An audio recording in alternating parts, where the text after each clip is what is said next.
आत चरावे, चाले गेले विसरून जावे, पुढे पुढे चालावे, जीवन गाणे गात चरावे, जीवन गाणे गात चरावे.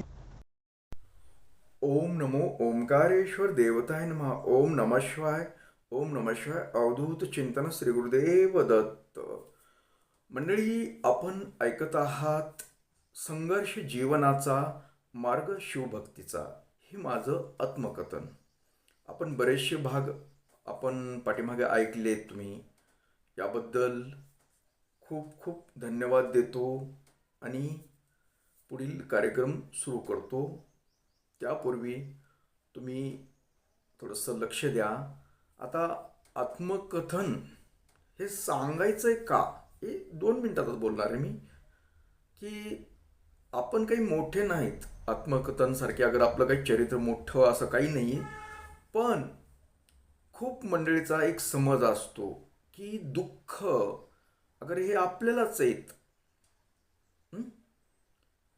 आणि हे निवारण होत नाही, देवानं आपल्याला असं का दिलंय, हे बऱ्याच जणाला वाटतं. त्याच्यामुळे निराश होतात. याकरता मी फक्त माझं आत्मकथन सांगण्याचं कारण म्हणजे की बाबा तसं काही नसतं. आता मी लहानपणापासून देवदेव करणारा, ह्या गोष्टी करणारा माणूस, त्याला सुद्धा दुःख आहे, होतं, हे दाखवायचं आहे मला फक्त. आणि हे जेवढं सत्य आहे तेवढं जास्तीत जास्त सांगण्याचा प्रयत्न करतो. कारण बऱ्याचशा गोष्टी सांगू शकत नाही, कारण वेळाभाव असतो. अगर काही आठवत पण नाही तर आता एवढं मोठं जीवन झाल्यानंतर बरेचशा असतील ना काही काही गोष्टी. पण जेवढं सांगायचं तेवढा प्रयत्न करतोच मी. तर तुम्ही फक्त थोडंसं काळजीपूर्वक ऐका आणि निराशातून जरा बाहेर पडावं. दुःख ही कसं असतं, काय असतं, या गोष्टी कळाव्यात तुम्हालाही, म्हणून मी सांगतो फक्त. तर आता मागील भागामध्ये आपण काय ऐकलं की केवळ माझ्या निष्काळजीपणामुळे, अगर आम्ही भावांच्या निष्काळजीपणामुळे वडील वारले. आणि माणसाला कसं असतं, माणूस नसला ना त्याची लई किंमत कळते, असल्यानंतर किंमत करत नाही. बरेचसे लोक, मी बी त्यातलाच आहे. मला नंतर कळायलं की वडील काय असतात वगैरे, म्हणजे त्याचं मार्गदर्शन कसं असतं, वडीलधारी मंडळीचं काय असतं. त्याच्यामुळे मी थोडंसं वेगळ्या पद्धतीत विचार करू लागलो. म्हणजे माझ्या विचारामध्ये थोडासा बदल झाला.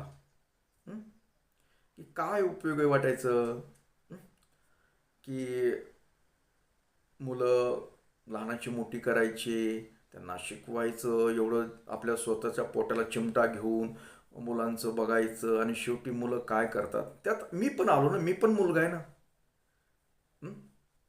आईवडिलाचा एका आईवडिलाचा मुलगा आहे मी पण. मग ही माझ्याहूनच मी काढलं की एवढा आपण शाणेसुर्त बोलणारे माणसं, सांगणारे माणसं, आपण जर आईवडिलाची सेवा पाहिजे तशी करू शकत नाहीत तर त्यांनी मुलांना शिकवायचं का. आता माझ्या भावाला खूप त्यांनी समजा शिकवलं, त्यांच्या त्यांच्या पद्धतीनं परिस्थितीनुसार हे केलं, तरी ती शेवटी भाऊ त्यांना किती कामाचा पडला, त्यांच्या आजारपणामध्ये किती त्यांची सेवा होऊ शकली. मग हे काय आहे? म्हणजे थोडंसं माझ्या मनामध्ये जरा वेगळे विचार यायला लागले की माणसाचं जीवन कुणासाठी काय करायचं, आणि आपण करणारे माणसं किती आपलं करतात. उगाच सहज म्हणतात आपण की मुलं म्हणजे म्हातारपणाचा आधार, म्हातारपणाची काठी, ह्या कल्पना आहेत नुसत्या, असं मला वाटतं. कारण वास्तविक जीवनामध्ये बरेचसे मुलं, त्यात आम्ही सुद्धा आलो, की आईवडिलाची सेवा हवं तशी करू शकलो नाहीत, जे असायला पाहिजे ते. आणि आजकाल तर मुलं बरेचसे, आता काही आहेत चांगले बरं का, तसं नाव ठेवता येणार नाहीत आपल्याला, बरेचसे चांगले पण माणसं आहेत, पण प्रमाण कमी आहे त्याचं. वाईटाचं प्रमाण जास्त आहे, म्हणजे न सांभाळण्याचं. आता आजकाल मुलं आईवडिलाची काळजी घेत नाहीत, बरेचसे घेत नाहीत, आणि काही घेतात बी, पण जास्त प्रमाण घेत नाहीत. तर असो, हे असं आमचं चाललं होतं. माझी विचारशैली बदलली होती. मग जास्त अजून दुःखामुळे मी जास्त अजून धार्मिक होत चाललो होतो. म्हणजे देवावर जास्त विश्वास आणि देवाचंच करायचं, माणसाचं काही खरं नाही. हं? करता करविता तो आहे. म्हणून मी जास्तीत जास्त धार्मिक होण्याचा प्रयत्न करत होतो. कारण ही जे जीवनामध्ये गोष्टी घडत होत्या त्या गोष्टीतून मी शिकत होतो आणि अजून मी शिकतोच. मी समाजातून शिकतो, माणसाकडून शिकतो. या अशा पद्धतीनं माझं चाललं होतं जीवन. आणि आता आमच्या 2-3 वर्ष लग्नाला, 3 वर्ष होऊन गेले होते लग्नाला, लग्न होऊन बी. मग आता ही नवीनच भानगड चालू झाली होती अजून. आता हे तुम्हाला तर बोललो की घरचं समजा बायकोचं हे समजा काही थोडे किरकिरी होतच होत्या आमच्या. आणि नवीनच आता काय झालं की आता 2-3 वर्ष झाले तर लग्नाला यांना बाळ नाही. म्हणजे समाज कसं करतं, लग्न झालं की त्यांना लगेच बाळ हवं असतं. हं? की एक समाजाची पद्धत आहे. मग 2-3 वर्ष झाल्यानंतर कसं काय बाळ नाही. आता मला काही त्याचं जास्त बोलण्यात, अगर मला काही कोणी बोलत नव्हतं जास्त, परंतु बाया बायामध्ये लय चालतं हे. बायका फारच बदमाश आहेत. तुम्ही म्हणता ना असं कसं बोल. हो हो. आता ह्याचा अनुभव कोणाला येत होता, ही माझ्या बायकोला येत होता. म्हणजे तिला समजा कुठल्या कार्यक्रमामध्ये गेलं की बाळासंदर्भात विचारायचे. हं? काय लेकरं बाळा किती येतं काय. मग काही नाही म्हणलं की लोक बाया बदल असं वाकडं तिकडं. म्हणजे एक खेड्यामध्ये, शहरातलं काय मला एवढं माहीत नाही, पण खेड्यामध्ये खूपच त्रास होतो अशा. बाळ नसलं ना, लग्न झाल्यानं बाळ नाही झालं की बाया मान देत नाहीत बायांना. हे म्हणजे मी अनुभवलं, माझ्या बायकोनं अनुभवलं, कारण ती मला बोलत असं. हं? मी कधीतरी विषय काढायची की आपल्याला बाळ बाळ पाहिजे म्हणून. हं? आता बाळ पाहिजे ही गोष्ट खरी आहे, पण बाळ पाहिजे, आता ही माझ्या डोक्यामध्ये काय की मला मला पण कधीतरी वाटायचं ना, लोकांचं बोलल्यानं कधी म्हणल्यानंतर मला बी वाटायचं की बाळ हवंय. परंतु एकतर आपली आर्थिक बाजू जरा कमकुवत आणि बाळाचं संगोपन चांगल्या पद्धतीनं व्हावं यासाठी समजा पैसा पाहिजे ना. पैसा असणं गरजेचं आहे. मग आपले थोडंसं ठीक आहे, जरा व्यवस्थित परिस्थिती झाल्यानंतर आपण बाळाचा विचार करूया, हे माझ्यामध्ये प्लॅन चालू होता डोक्यामध्ये. पण हे बायांना लक्षात येत नव्हतं ना. हे बायकोला कुठं, बायकोला बोलून समजावून सांगितलं तर तिच्या लक्षात कधी कधी येत नसं. मग ती कुठं काही कार्यक्रमाला कुठे बायाच्यात कोणी बोलवलं की तू सुवासिनी वगैरे कार्यक्रम काय असलं की तिथं बायाचं बघण्याचा दृष्टिकोन तिला वेगळा असायचा. मग तिला ती दुःख वाटायचं त्या गोष्टीचं. असं काही बाळ नाही, बाळ नाही म्हटल्यानंतर बायाचं जी चेहऱ्यावरचे हावभाव आहेत हिला ती कळत होते ना. आणि हे चतुर होते, तसं काहीही नाही. आता आमची बायको म्हणल्यास थोडीशी हे असणार आहे. हं? आणि तशी शोध लावूनच आपण केलेली होती ना, अतिशहाणीच. हं? त्याच्यामुळं तिला ते बायकांचं वागणं, बायकांचं बोलणं या गोष्टी लगेच कळायच्या. ते तिथला वेळ निभवून न्यायची, तिथं समजा काही बोलत नव्हतं, पण ते घरी आम्हाला बोलायची मला. संध्याकाळी दिवसभर तर काय मी नसायचो इथं, घरी नसायचो, दिवसभर बाहेरच असायचो. मग आलो संध्याकाळी, कधी विषय काय निघाला की ते सहज ह्या बाईकडे गेले, आज कार्यक्रम होता तिथे गेले होते, ती बाई अशीच म्हणली, ती बाई असंच म्हणली, बाईने मला जरा वेगळं समजिलं. मग काय करतात बायांना लय खोडी बेकार आहेत. ज्यांना अनुभव आहे ना, समजा बाळ नाही, लग्न होऊन गेले तर बाळ नाही, त्या बायांनी जर अनुभवलंच असणार आहे. कारण बाया बारीक कळी करतात, दुसऱ्यावर घालून बोलणार. हं? काही बोलतात, ते बोलण्याला हेच नाही. आता ज्यांना बाळ नाही त्यांनी अनुभवलेलं असेल बघा, त्यांना कळत असेल. अशा मग ती हिला अगोदर तर ते जे आम्ही जरा वेगळंच केलं असं त्या लोकात गाजल्यानं पुन्हा बाळ नाही म्हणल्यानंतर हिला बघण्याचा काही बाया मुद्दामहून त्रास द्यायला चालू केलं. म्हणजे असं खालीवरी बोलणं ह्या गोष्टी. हं? मग आई बी कधी मध्ये टोले मारायला चालू केलं आईनं पण. म्हणजे असं, हिला बाळ झालं, तिला झालं, हिचं झालं, तिच्या मागून लग्न झालं, तुझ्या मागून लग्न झालं, तरी बघ तिला हे झालं. हं? तिला लेकरू झालं. मग हे असं चालू होतं. मग हिला कधी कधी ते त्या गोष्टीचा ताण यायला लागला. आणि मग ते कधीतरी जास्त अतिरेक झाल्यानंतर ते आमच्यापर्यंत यायचं. ते बोलायची समजा असं झालं तसं झालं. मग हे चाललं होतं रडगाणं.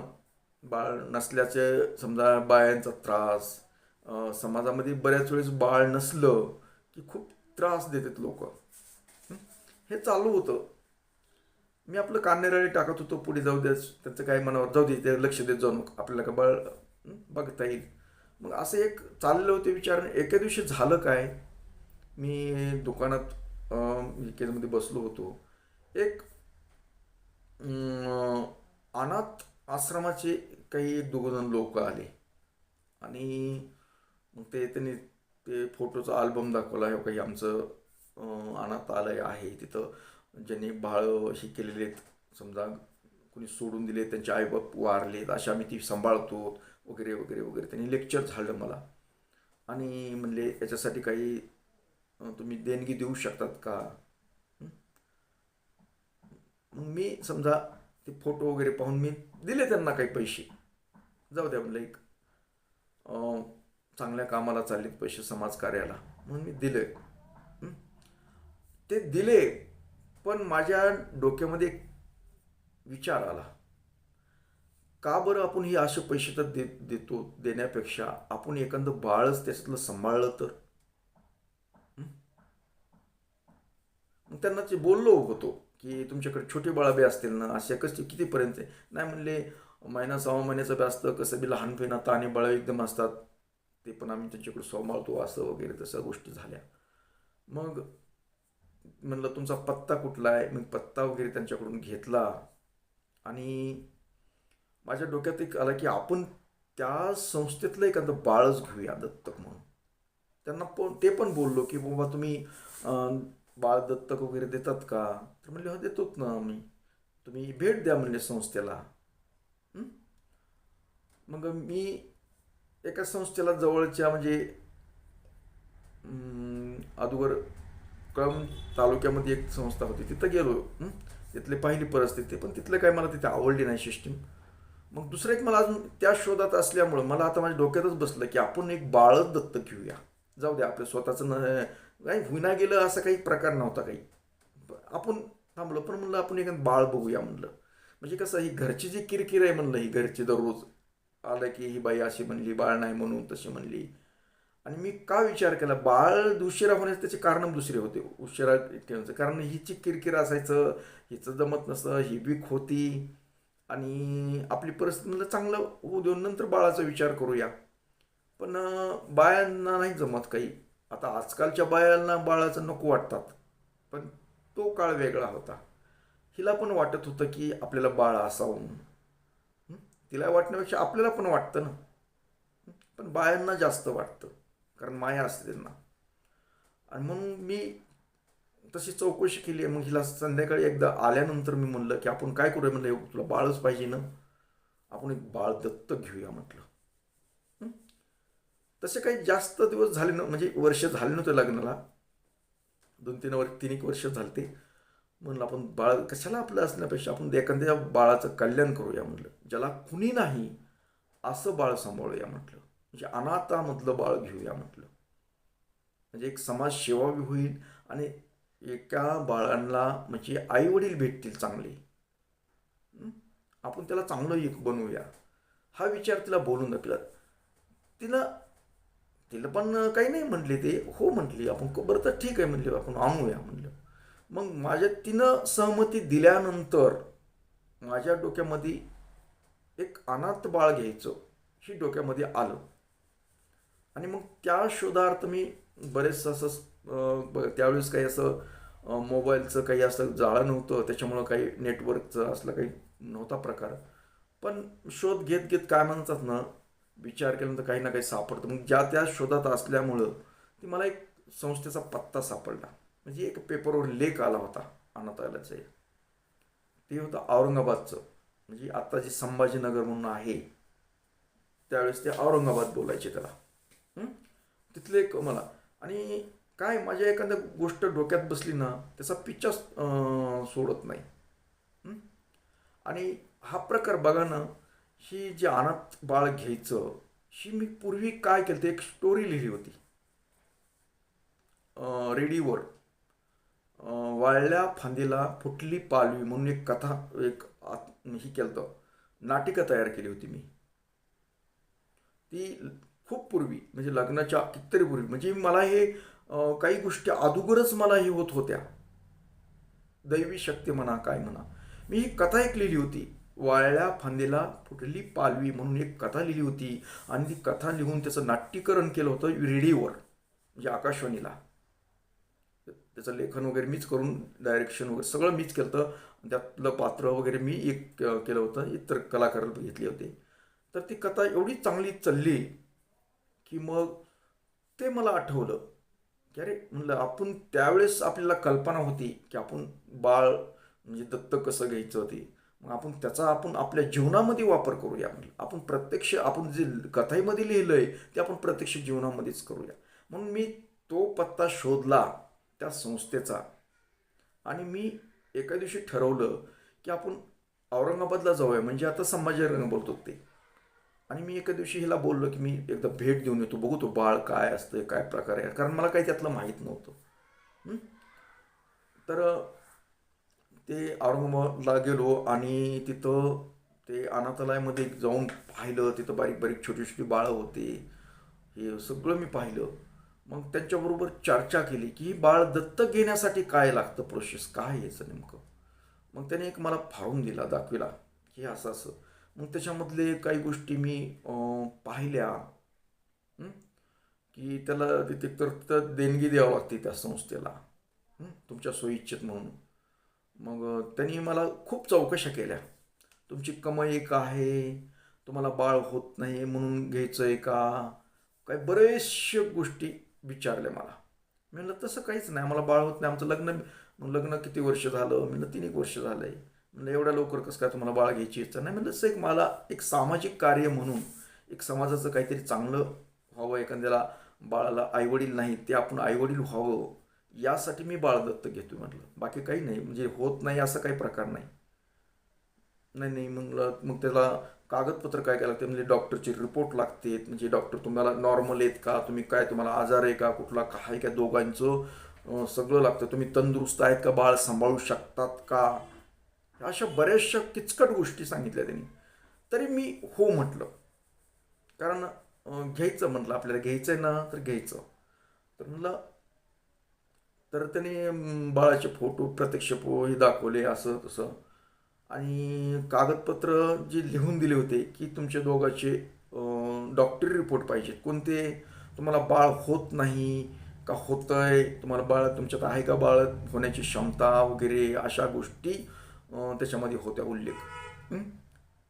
म्हणून का घेत बरेचसे, म्हणजे फार किचकट, तुमची इस्टेट लिहून देणं, म्हणजे ते बाळाला पुन्हा तुम्ही तुम्हाला बाळ झाल्यानंतर सोडून देताल का, म्हणजे बाळाचं पुन्हा तुमचं स्वतःचं बाळ असल्यानंतर त्याच्याकडे निष्काळजीपणा करू नये वगैरे, बऱ्याचशा असं म्हणजे मोठं होतं त्याचं ते माहिती. तर मी तेव्हाच काय, आपल्या डोक्यात काही नाही, आपल्याला आपल्या मनानं स्वइच्छेनं, अगर हिला विचार, दोघांच्या विचारानं करायला होतो. त्याच्यामुळं काही असं अगर माझीच इच्छा आहे म्हणून असं नव्हतं, तर आम्ही दोघांच्या इच्छा. मग तिला ह्या गोष्टी मी तिथलं सगळं घेऊन आलो, कागदपत्राचं सगळे काय होतं ते. मग हिच्याबरोबर चर्चा केली मी की बा हे म्हणलं असं असं म्हणते ते. मग आता त्यांनी कागदपत्र त्यांचे गोळा करायचे आहेत आपल्याला. म्हणजे पूर्ण आपल्याला किती जमीन आहे, इस्टेट काय नावाची आपली, तुमचे विमे आहेत का, बरंचसं होतं त्याच्यामध्ये माहिती. मग आम्ही कागदपत्र तयारीला लागलो मी. आणि आता डॉक्टरी रिपोर्ट कुठले पाहिजे ते, तुम्हाला बाळ होतंय का नाही, म्हणून तो रिपोर्ट पण काढले आम्ही. आता त्या रिपोर्टमध्ये काय होतं, रिपोर्टमध्ये कुणालाच फॉल्ट नव्हता ना, माझ्यात फॉल्ट नव्हता, अगर त्यात काय बाळ होऊ शकते, काही प्रॉब्लेम नव्हता आम्हाला. नील रिपोर्ट होते ते. पण ते रिपोर्ट दाखवायची होती त्यांना, म्हणजे संस्थेला ते रिपोर्ट पाहिजे होते. मग ते रिपोर्ट तयार केले, फाईल चांगल्या प्रकारे तयार केली, दोघांचे फोटो केले ते, म्हणजे बरेचसे सर्व काही कागदपत्र गोळा केले. आणि ते कागदपत्र झाल्यानंतर फाईल एकदा भेट द्यायची म्हणून परत ती कागदपत्र घेऊन पुन्हा गेलो मी औरंगाबादला. गेलो, त्या संस्थेला दाखवलं सगळं, असं असं अजून काही कमी जास्त ते बॉन्डवर लिहून द्यायचं. आणि ज्या वेळेस मी तिथं दाखवले त्यावेळेस त्यांनी बऱ्याचशा मला गोष्टी त्यांची म्हणजे सहजासहजी देत नाहीत ती बाळ. मला काय वाटलं, आपण त्यांचे कागदपत्र दिल्यानंतर आपण हे होईल काम आणि काय पैसे समजा आपण देऊया संस्थेला काही दान. मग काही दिवस बाळ ठेवायचं, सांभाळण्याची क्षमता आहे बरं, ते सांगायसारख्याच नाहीत गोष्टी, एवढ्या किचकट गोष्टी. पण तिथं गेल्यानंतर त्यांनी समजा बघितले कागदपत्र सगळे ओके, काही नाही अडचण. पण त्यांनी जे पैसे मागितले मला, काय बाळासाठी त्यांनी ब्लॅकनं काही पैसे मागितले. म्हणजे मी म्हणलं मी तुम्हाला देणगी देतो. मग ती देणगी देण्याची पावती देत होते, पण दुसरे ती बाळ पाहिजे म्हणून ती अजून काही पैसे मागत होते मला. मला लाखाच्या पुढे पैसे मागितले त्यांनी बाळ देण्यासाठी. पुन्हा ती कोर्टामध्ये ती केस दाखल करायची आणि कोर्टानं मंजुरी दिल्यानंतर ते व्हायचं. ह्या अशा काही प्रकार होते त्याच्यामध्ये, म्हणजे किचकट होतं ते. तरी मी राजी झालतो. फक्त इथं आडलं कसं की ह्यांना संस्थेला दान द्यायचं, परत त्यांना बाळ पाहिजे म्हणून काय अंधारातून काही पैसे द्यायचे. हे मग मला थोडंसं वेगळं वाटलं थोडंसं. पण आपण आता विचार करूया म्हणलं, पैसे तर इकडे 2-4 लाख तर इथं असेच चालले म्हणलं बाळासाठी. दत्त गेलोत ना. मग मला एक विचार यायला लागला, अरे बाप, मी येताना गाडीमध्ये बसल्यानंतर विचार करलो, अरे मला 2-4 लाख ह्यांना द्यायचेत. त्या काळातले सांगवले बरं, आता तर काय माहीत नाही मला. म्हणजे 2-4 लाख रुपये खर्च, पुन्हा कोर्टानं मंजुरी द्यायचं, एवढं पैसे करून ते बी आपण एखादंच चांगलं करायलो तरी हे पैसे मागतात. हे मला कुठंतरी लागलं मनाला. अरे बाळ घ्यावा का नाही, मग आपलं स्वतःच असल्यावर काय बिघडत आहे का, असं कधी विचार पण येईल. पण जाऊ द्या, मी आलो. पण माझं त्या संस्थेला आता नको मला, आपण दुसरी कोणती संस्था आहे का ते बघायचं, असा पण विचार चालू झाला माझ्या मनामध्ये. मग हिला ही संध्याकाळी आल्यानंतर असं बोलणं झालं, हे म्हणलं पैसे मागतात असं तसे. मग हे काय बोलले नाही, मग देऊ ना घेऊ ना आपण असं तसं, म्हणजे याची सहमती होती. मग आता ही चर्चा, मग आता कुणी म्हणलं ना तिला, कुणी म्हणलं की ती निमित्त झालं. कुणी बाळाचाच विषय नाही म्हणले, आम्हाला दत्त घ्यायचे म्हणायचे आम्हाला बाळ. मग कशाला माय घ्यायचं तुम्हाला दत्त, कोण काय, लोकाचं कुणाचं बाळ आणि कोण्या जातीचं आणि कुण्या काय काय म्हणून गरज घ्यायची गरज. मग हे असलं चालू झालं हिच्या म्हणजे हे म्हणत नसं मला, पण ती बाया बोलायचे तिला, कुणी म्हणायचे. मी अशा बनगडी नवीनच अजून चालू झाल्या. म्हणजे कुणी म्हणना गेलं की बाबा तुम्ही एक चांगलं कार्य करायलात, एखाद्या अनाथ बाळाचे आईवडील होईलात, ही भावना नाही लोकांची. आणि काय करायचं उगाच लोकांचं कोणी जातीचं नाही काही. मग हिला कोणी काही म्हणलं की मला सांगायचे, असं म्हणते तसं म्हणते. अगर मला कोणी काही विचारलं बाळाच्या संदर्भात, तर मी पण म्हणायचं की आम्हाला दत्तक घ्यायचंय, बाळ दत्तक घ्यायचंय. म्हणजे आता आम्ही नवीनच चालू केलं की बाळाचा विषय नाही, आम्ही दत्तक घ्यायला चालू केलं, म्हणजे त्याचा प्रोसेस चालू आहे म्हणलं दत्तक घ्यायचं. हिला मी तेच चालू केलं. मग ही गोष्ट आमच्या पाहुण्या रावळ्यामध्ये गेली, बाळ दत्तक घेणार आहेत, बाळ दत्तक घेणार आहेत. आणि ही बाळाचा प्रश्न कुठे उद्भवला की ज्यावेळेस वडिलाच्या बरेचसे श्रद्धाला वगैरे लोक आले, त्यावेळेस लोकांनी म्हणजे पाहुण्या रावळ्यातून कळलं की यांना बाळ नाही, की मग ही आमचं कसं असतं प्रकरण लय गाजलं, खूप गाजलं. म्हणजे तेव्हा ही दत्तक घेणार आहे. आणि पहिलं जसं लग्नाच्या बाबतीत ही विचित्र पोरगा आहे, यानं मनाला केलं तसं हे करू शकतंय. ही बऱ्याच जणांना विश्वास होता की ही लय विचित्र कार्य करताय. मग नवीन कार्यक्रम चालू झाला. मग लोकांचं घेण्यापेक्षा आपलंच नातलगातला कोणीतरी बाळ घ्यायचं, असं तसं चालू झाले. आता नातलगातला विषय निघाल्यानंतर नातलगात कोण बाळ देणार आहे. आता आता जवळचे नातलग म्हणलं तर बहिणीला होती बाळ, म्हणजे बहिणीला मुलं होती, समजा 2 मुलं आणि 2 मुली. मग ती आता बहीण कशी देईन आम्हाला. तरी एक मुलगी आम्ही सांभाळायची विचार असं सहज लांबून, तर तिचं पण नाकारलं. मग असंच एका दिवशी आमचे ते आता पहिले नाळवंडेकर गुरुजीचे मुलगा म्हणजे बाप्पा म्हणत होतो पाठीमागे एक सांगितलं एका भागामध्ये, हे बाप्पांना पण ही गोष्ट कळली म्हणजे मग मी म्हटलं बाप्पा आम्हाला दत्त घ्यायचे बाळ. म्हणले कशाला दत्तक दोखाचं घेण्यापेक्षा भावाचं आहे ना, भावाला किती 2-4 लेकरं आहेत ना म्हणली, हं? त्यातलं घ्यावं ना म्हणले. पण म्हणलं नाही देत नाही कोणी हो, म्हटलं नातलागत देत नाही. नाही नाही मी बोलतो, कारण त्यांचे ते क्लासमेट होते आमचे बंधू. मग असं योगायोगानं असं झालं की एकदा ते आम्ही फिरायला म्हणजे आमच्या घरचे म्हणजे बायकोला त्यांच्या घरचे लेकरं ते आम्ही सौताळा ते धबधबा आहेत तर आम्ही फिरायला म्हणून गेलो गाडी घेऊन. मग आम्ही सगळे गेलो तिथं, मग सगळी मौज मजा वगैरे असं तसं गेलं. मग येताना काय केलं बाप्पांनी म्हणले चला आपण येऊत म्हणले भावाकडून भिडवून येऊत म्हणले. मग ती गाडी आम्ही त्यांच्या मग भावाकडे गेलो घरी. ते मग तिथं लेकरं बारीक बारीक, मग छोटी एक मुलगी होती त्यांच्याकडे भावाकडे एक, बाकीच्या मोठी मुलगी होती. मग ते सहज बाप्पाला लय विचार सरळ बोलणार ते मोकळ्या म्हणून, त्याच्यात त्यांच्या पोटात नसते काही. ते सहज म्हणले अरे जालू म्हणले तू एवढं एक दे म्हणले महाराजाला एक मुलगी ही सांभाळते नाही. तर काय झालं, जी मोठी मुलगी ते तर त्यांची ती म्हणले नाही नाही नाही नाही नाही जमत नाही. आणि हे सुद्धा आमचा भाऊ सुद्धा म्हणला का मी काय कमी पडतो काय म्हणजे सांभाळायला लेकरं ते त्याला देऊ.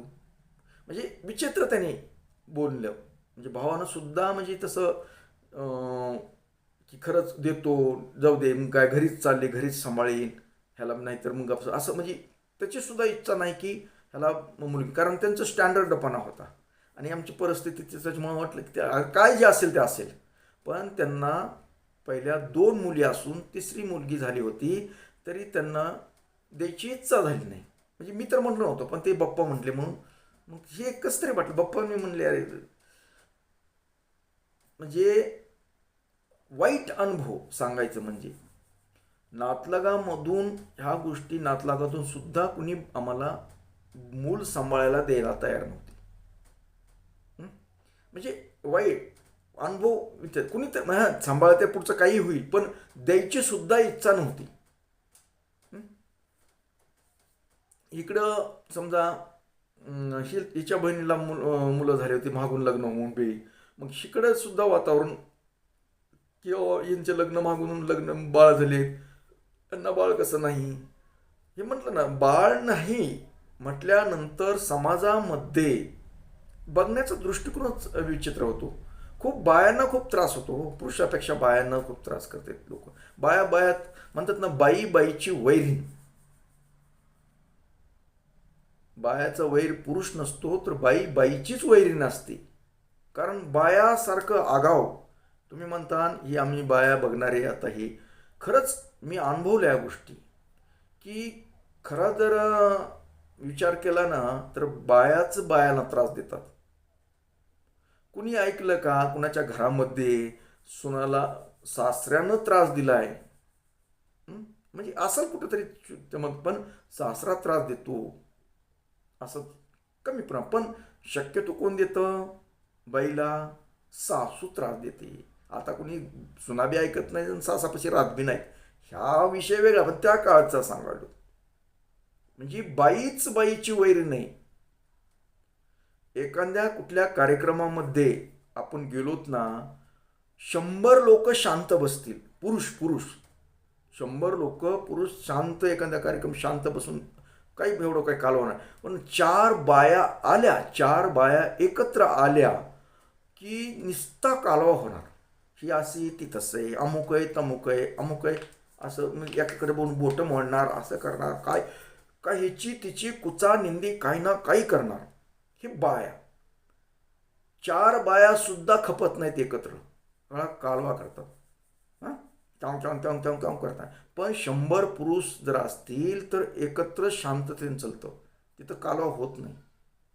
पण बायात हे तुम्ही सुद्धा अनुभवलं असेल. मी जे आहे वास्तविक आहे तेच बोलतो, मी इतर काही बोलत नाही. तसं ही बाया समजा निपुत्रिक असल्यानंतर खूप त्रास देतात. म्हणजे आत्ता देतात का माहीत नाही हो आताचं मला, पण पूर्वी तर होतं बघा.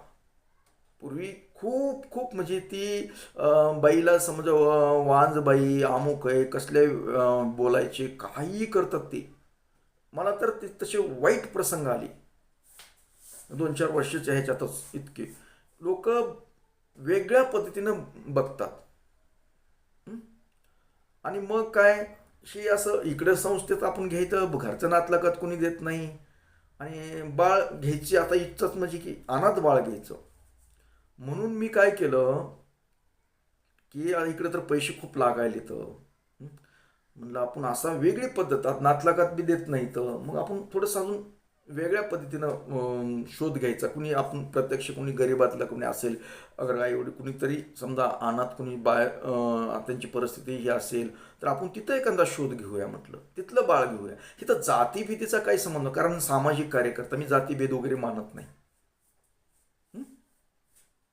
असला काही प्रकार नाही. फक्त एक समाजाचं कार्य काहीतरी करावं या उद्देशाने मग बाळ घ्यायचंच म्हणून डोक्यात आपलं स्वतःचं नको सध्या तरी काय डोक्यात येणार की आपलं बाळ घ्यायचं दत्तक, या विचारामध्ये मी गर्क झालो.